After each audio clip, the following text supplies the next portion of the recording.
घाटकोपरमध्ये भरधाव टेम्पोनं 5 ते 6 जणांना चिरडलं। टेम्पोच्या धडकेत एका महिलेचा मृत्यू। चिराग नगर मार्केट परिसरातली घटना।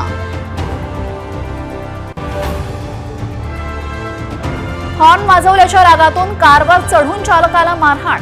नांदेडच्या ITI चौकातील घटना।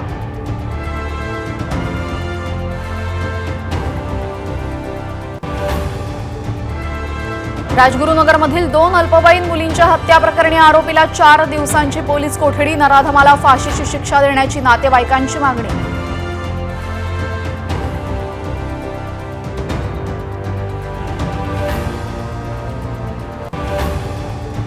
काश्मीरच्या गुलमर्गमध्ये जोरदार बर्फवृष्टी। रस्त्यावरच सर्वत्र बर्फ असल्यामुळे वाहतूक विस्कळीत। तर बर्फवृष्टीचा आनंद घेण्यासाठी मोठ्या संख्येने पर्यटक गुलमर्गमध्ये दाखल।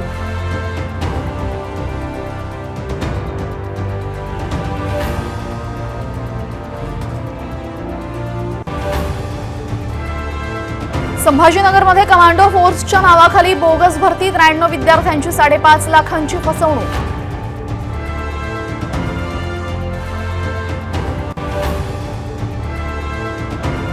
मुंबई गोवा महामार्गावर वाहतूक कोंडी। माणगाव बाजारपेठ ते खरवली फाटा दरम्यान वाहनांच्या रांगा।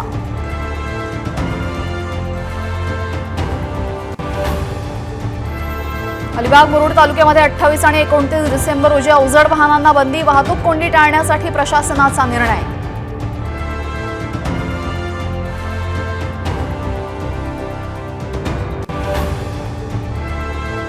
मनमोहन सिंगांनी जे न बोलता शांतपणे करून दाखवलं ते अनेकांना बोलून करता आलं नाही। राज ठाकरेंकडून श्रद्धांजली अर्पण।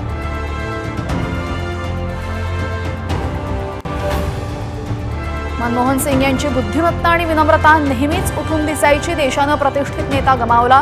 पंतप्रधान मोदींकडून शोक व्यक्त।